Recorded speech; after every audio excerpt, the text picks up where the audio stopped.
post the speed limit to be way higher than it's actually safe to round a corner on some of these like backcountry roads. It's like, yeah, you can go that fast if you want to like fly everywhere and inertia to like rock you out of your seat. That's fine, but I'm not into that. But yeah. So hi, my name is Aaliyah. I have another word. I'm traveling to my next destination right now, and I am driving on backcountry roads, beautiful roads. So I have time. Today's video, I wanted to talk about kind of some stuff that I've been talking about, like the shadows of shame, the shadows of dysmorphia, the illusions of yourself that you're stepping out of, specifically if you've been through a lot of relationships, situations, whether in your workplace, your family, your romantic relationships, friendships, or school, or whatever it is, even social media. A lot of the time, people who have abusive upbringings tend to repeat, patterns and cycles that were, instilled to them, taught to them, because what your subconscious mind is doing is it's looking for similar patterns to learn how to find its way out. And it's just some psychological, science. I can get into that a little more at some point. But if you appreciate my videos and you're here, sorry, I have a hair in my eye. You are probably familiar with the concept or the experience directly of generational cycle, or like curse breaking, or healing from trauma, or sitting with trauma, or just having really intense, deep emotions, and just, being no stranger to, trauma and healing. And also just, I don't think I need to apologize, but I'm sorry anyway, because I feel like there's like cat hair on my face and I'm just like tweaking a little bit. I'm feeling extra sensitive today and prickly, and I'm kind of going to get into this. So when we are healing and releasing and letting go in life, I recently made a video that might, help you if this message is also for you, about, what was it about? It was like something like, it's not a setback, it's a sign that you're releasing the past version of you. And that's along the lines of what I'm going to talk about right now. And I'm going to tell you a story because this is where this insight came from. So I have been on a parasite cleanse since February. It's now June. So about 5 months, almost 5 months. And parasites are parasitic. They don't care about you. They're surviving for themselves. They are literally existing for them. Parasites. And in biology, we have parasitic relationships, we have symbiotic relationships, and we have like neutral relationships where one party is benefited and the other one is not affected. And parasites are parasitic. They take, they rob, they kill, they destroy, they abuse. They're literally the devil incarnate. I think. I have no idea what purpose parasites serve, other than potentially to like absorb, toxins in the world, but then where do they go? You know what I mean? I really don't know. I don't know their purpose, but I think it could be decomposition. Maybe that's one good thing that comes out of parasites in the wild, or I don't know. Maybe that's just composters. But anyway, most chronic complex illnesses are worsened by parasites and are because of parasites. And I have videos on this if you scroll down far enough in my channel a couple months past.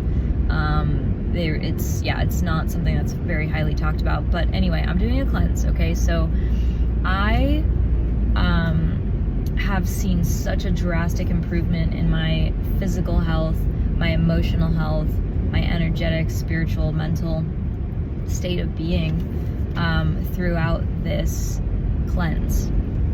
And every week I do a parasite challenge, a para 1 challenge.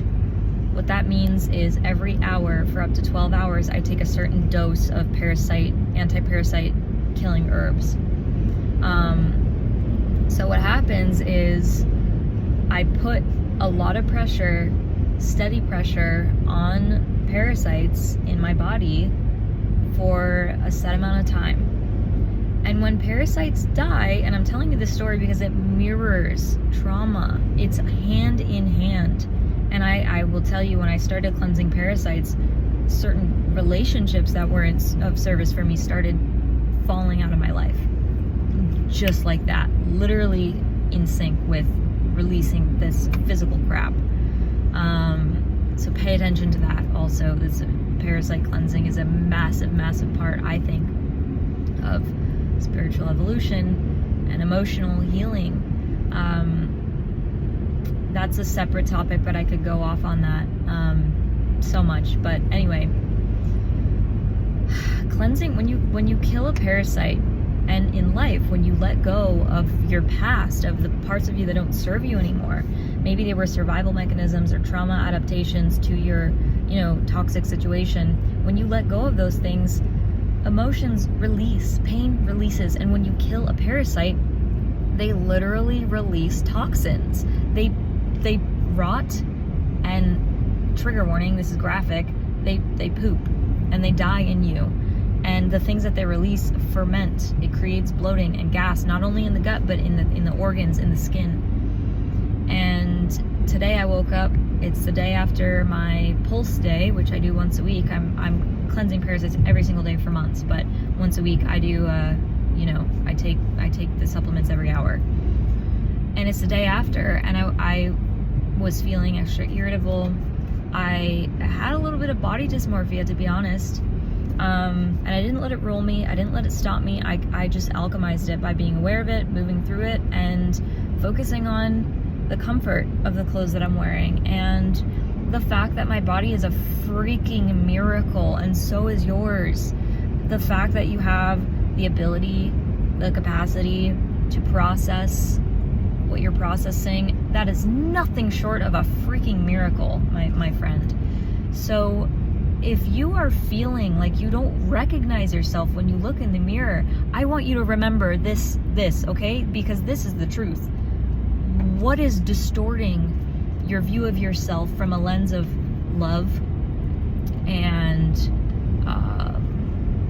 confidence and fulfillment and peace and godly qualities? Because the light of God, the light of the source of creation, is in everyone. We all know that. We all know that we are love. But what does it mean? It means recognizing it through the distortions. It means allowing it to shine through the distortions.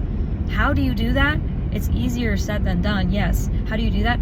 You ask, where is it hiding? Where is it hiding beneath this body dysmorphia? Oh wow, I realized that this body dysmorphia is my ego trying to preserve my flesh, because once upon a time, if I didn't, look a certain way, or like suck in my stomach, or like feel comfortable in clothes that every other girl in high school was wearing, for example. I mean, those are just a few examples, and I know they're very relatable, and personal, and those mechanisms once upon a time were designed to help you survive, and you made it through the environments that asked you to perform and asked you to be what you're not.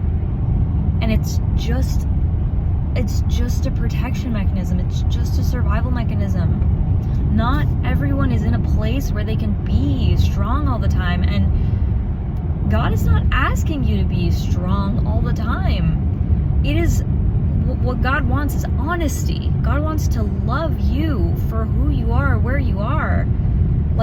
I just want to kill this idea that you have to be perfect and you have to look a certain way, and you have to, if you feel insecure, all of a sudden something's wrong with you and you need to change yourself or fix yourself or meditate or whatever, no matter, oh my God, there's a snake. Wow. I didn't run it over, but he was like slithering in the middle of the road and he did not appear to be hit.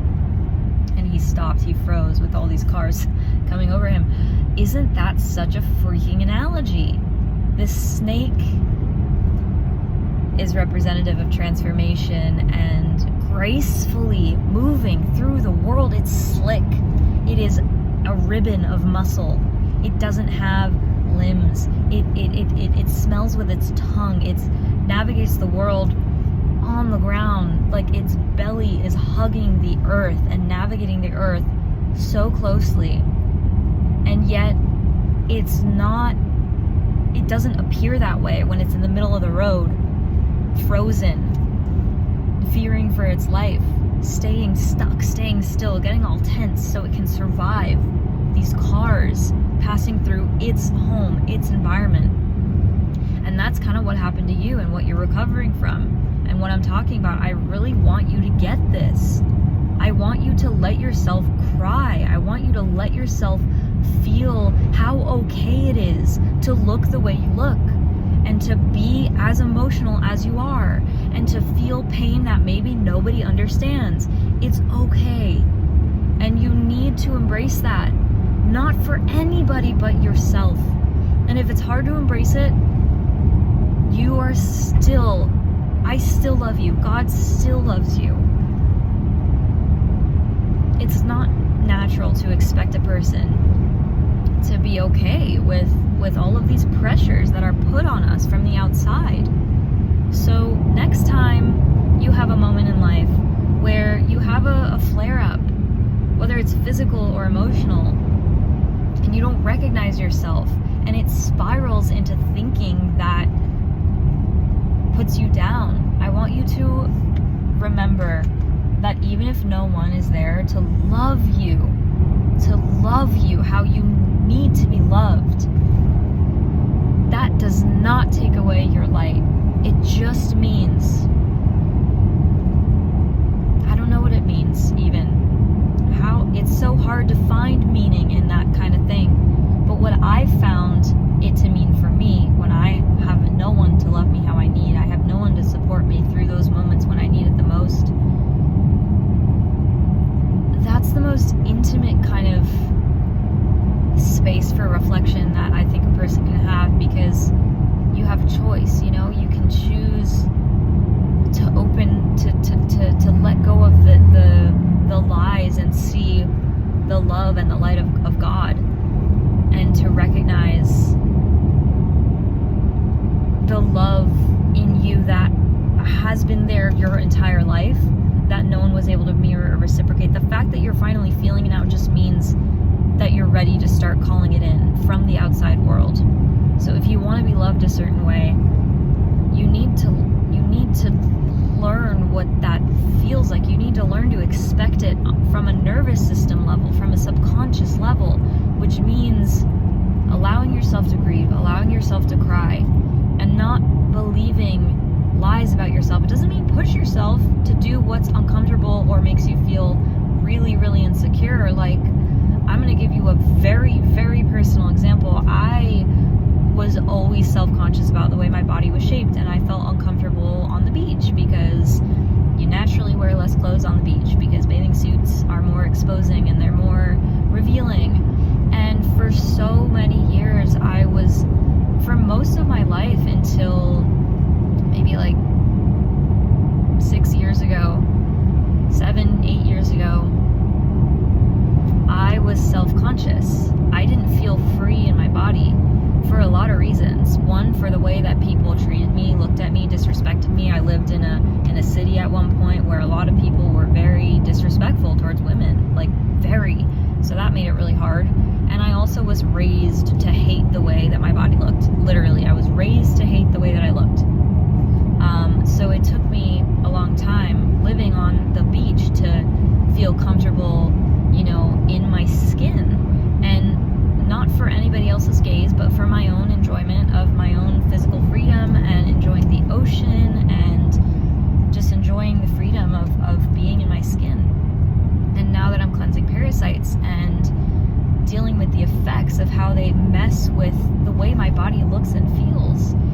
tough.